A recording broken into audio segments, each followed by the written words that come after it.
Good morning all of you. आप सभी का ये SR आदर्श शिक्षण संस्थान के यूट्यूब चैनल पर आपका स्वागत है। और पीछे जो वीडियो आए थे, जो अध्याय जो सेकंड पढ़ रहे थे, सेकंड के अंदर अपने मूल अधिकार पढ़ लिए थे और उनके बाद में मौलिक कर्तव्य पढ़ लिए थे। आज जो अपना उसी लेसन में जो टॉपिक है वो है नीति निर्देशक तत्व है। ये जो नीति निर्देशक तत्व है, इनका देखिएगा उद्देश्य क्या है। इनका उद्देश्य है कि लोक कल्याणकारी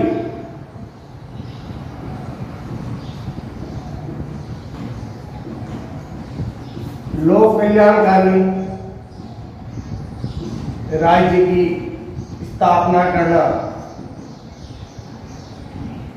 और वो भी समानता के आधार पर। इस लोक कल्याणकारी का मतलब ये हुआ कि राज्य सरकार जो भी योजनाएं बनाएगी, जो भी कार्य करेगी, लोगों के हित में करेगी और जिससे अधिकांश लोगों का हित हो। और ये जो नीति निर्देशक तत्व है, इन नीति निर्देशक तत्वों का जो उल्लेख है वो है संविधान के भाग 4 में। और इसी भाग के अंदर जो अनुच्छेद है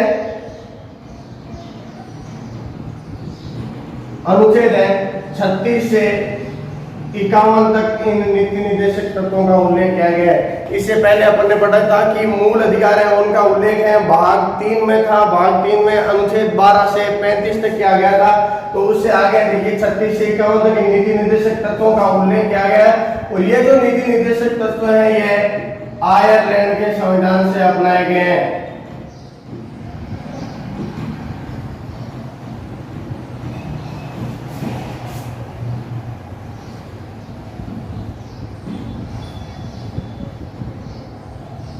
और देखिएगा ये जो नीति निर्देशक तत्व है ये 1935 का जो अधिनियम था उसके अंदर भी इन नीति निर्देशक तत्वों का उल्लेख किया गया था। तो 1935 के अधिनियम में जो उल्लेख किया गया था वो प्रावधान भी आयरलैंड के संविधान से अपनाए गए। फिर उसी बात को जो संविधान बना था उसमें अपना लिया गया। इस कारण से ये आयरलैंड के संविधान से ही अपनाए गए हैं। फिर देखना इसके आगे जो अनुच्छेद है आर्टिकल 36, और 36 के अंदर क्या है कि नीति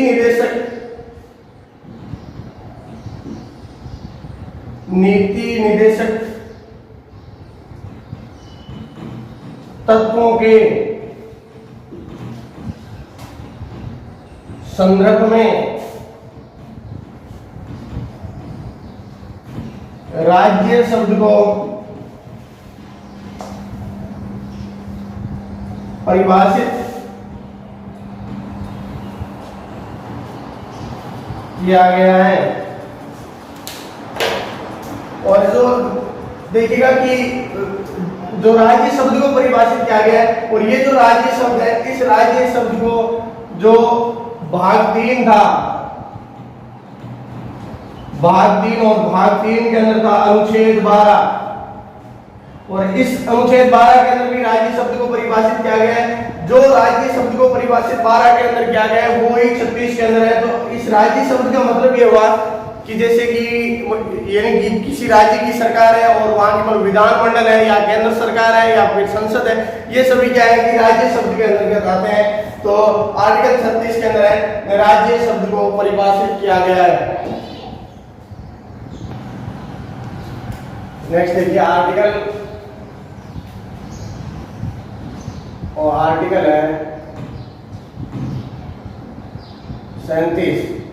और इस आर्टिकल 37 के अंदर क्या है कि नीति निर्देशक तत्व है। आर्टिकल 37 के अंदर क्या है कि नीति निर्देशक तत्व है। नीति निर्देशक तत्व है अवाद योग्य है।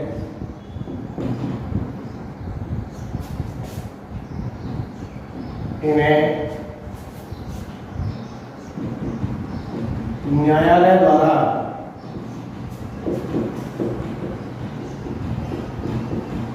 लागू नहीं करवाया जा सकता।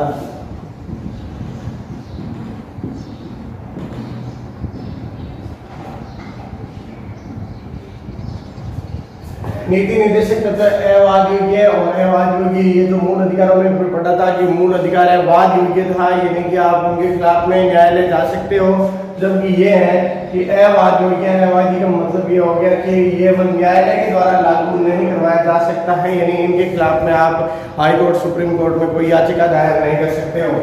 फिर देखिएगा नेक्स्ट आगे आर्टिकल 38, इसमें कहा गया है कि लोक कल्याण की राज्य लोक कल्याण की अभिवृद्धि के लिए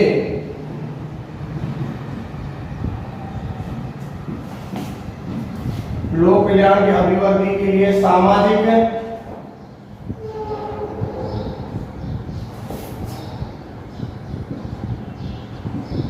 आर्थिक व राजनीतिक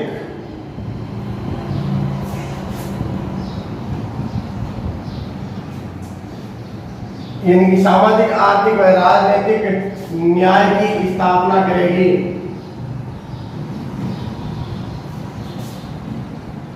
यानी कि राज्य का ये दायित्व होगा लोक कल्याण, यानी अधिकांश लोगों का भला हो, इसलिए इसके विकास के लिए सामाजिक आर्थिक व राजनीतिक न्याय की स्थापना करेगी।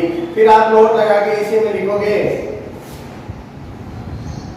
आय सुविधा प्रतिष्ठा व अवसरों की असमानताओं को समाप्त करना, असमानताओं को समाप्त करना। और ये बात जो जोड़ी जाती है, ये जोड़ी जाती है 44वां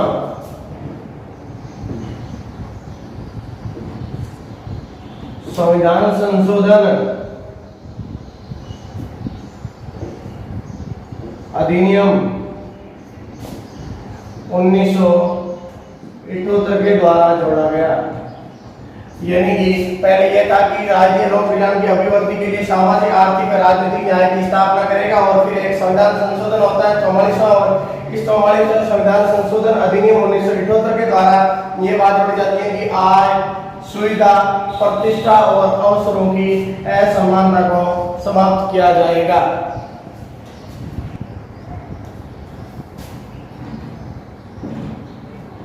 देखिएगा 39 और 39 के अंदर 5-6 बातों का उल्लेख किया गया है। तो 39 के अंदर पहली बात देखिएगा 39A कि सभी नागरिकों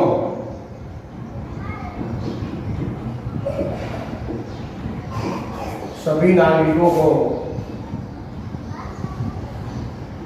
जीविका के पर्याप्त साधन पाने का अधिकार, यानी कि सभी नागरिक और सभी नागरिकों के अंदर देखिएगा स्त्री व पुरुष सबको जीविका यापन करने के लिए, अपना जीवन यापन करने के लिए जो रोजगार के साधन है, जीविका के पर्याप्त साधन पाने का अधिकार है। और फिर देखिएगा बी कि भौतिक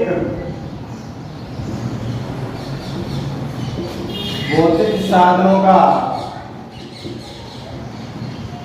वितरण इस प्रकार से हो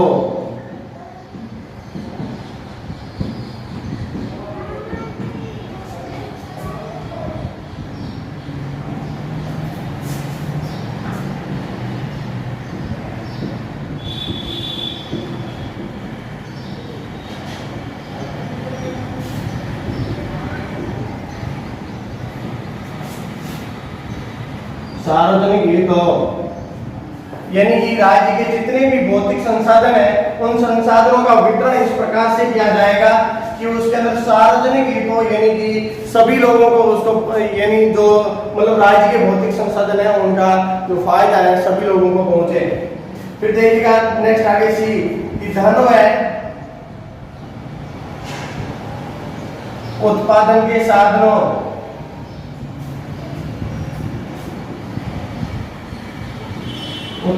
साधनों का केंद्रीकरण न हो,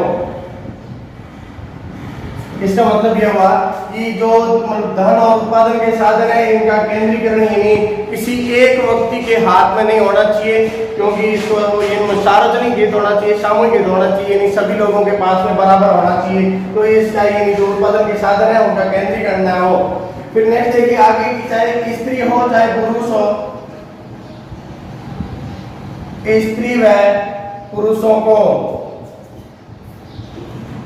सम्मान कार्य के लिए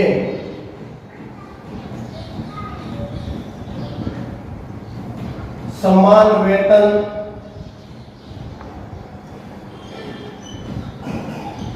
प्रदान करना, यानी किसी क्षेत्र विशेष में एक ही पद पर स्त्री और पुरुष काम कर रहे हैं तो वो एक जैसा कार्य कर रहे हैं तो उनको वेतन भी एक समान मिलेगा। फिर नेक्स्ट आगे देखिएगा ई में कि कर्मकारों के यानी कि जो कार्य करने वाले लोग हैं कर्मकारों के स्वास्थ्य व शक्ति तथा बालकों की अवस्था का दुरुपयोग ना हो। तो देखिए 39 में ये बातें, पहली बात है कि सभी नागरिकों को, जिसमें स्त्री और पुरुष दोनों है, कि सभी नागरिकों को जीविका के पर्याप्त साधन पाने का अधिकार है। फिर है कि भौतिक संसाधन है, भौतिक संसाधनों का वितरण इस प्रकार से किया जाएगा कि उसमें सार्वजनिक हित यानी अधिकांश लोगों को फायदा पहुंचे। फिर है राज्य के धन और उत्पादन के साधनों का केंद्रीकरण न हो कि किसी एक व्यक्ति के हाथ में ना हो। और फिर है कि स्त्री और पुरुष को समान कार्य के लिए समान वेतन दिया जाएगा। और नेक्स्ट है कर्मकार यानी कार्य करने वाले जो लोग हैं यानी कर्मकारों के, उनके स्वास्थ्य और शक्ति तथा बालकों की अवस्था का दुरुपयोग न हो। तो देखिए ये जो पहली बात है, यहाँ क्या होता है कि 42वां संविधान संशोधन 1976 के द्वारा एक नई बात जोड़ी जाती है। वो क्या है कि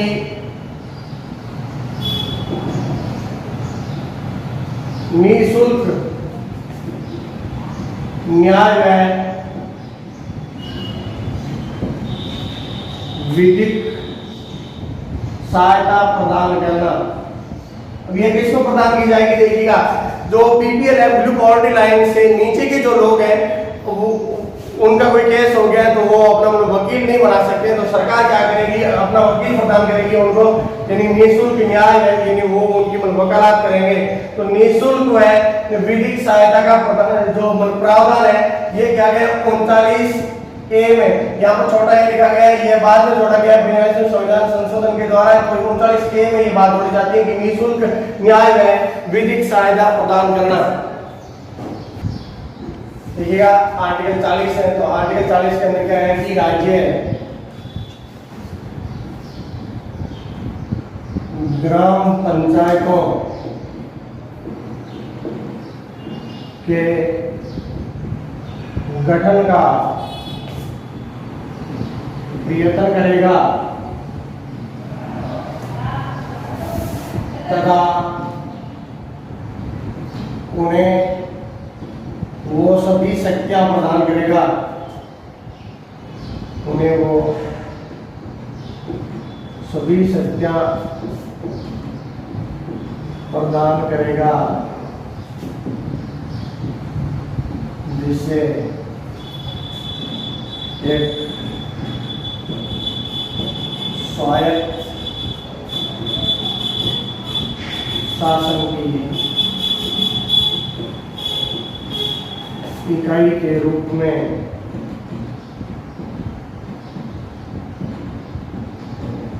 कार्य कर सके।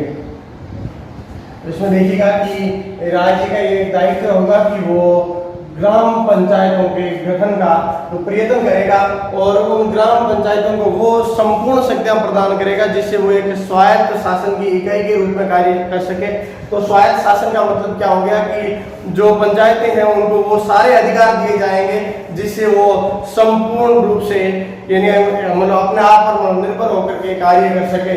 तो नेक्स्ट देखिएगा कि ये जो ग्राम पंचायतों के गठन का जो प्रावधान है, ये जो आर्टिकल है ये है गांधी दर्शन से प्रभावित। गांधी दर्शन से प्रभावित हैं। और ये प्रभावित क्यों है?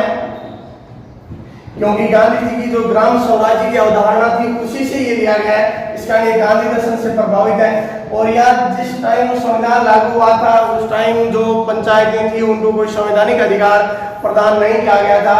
तो बाद में जो एक संविधान संशोधन होता है यानी 73वां संविधान संशोधन, और ये जो 73वां संविधान संशोधन है ये होता है 1992 में। और 73वां संविधान संशोधन 1992 के द्वारा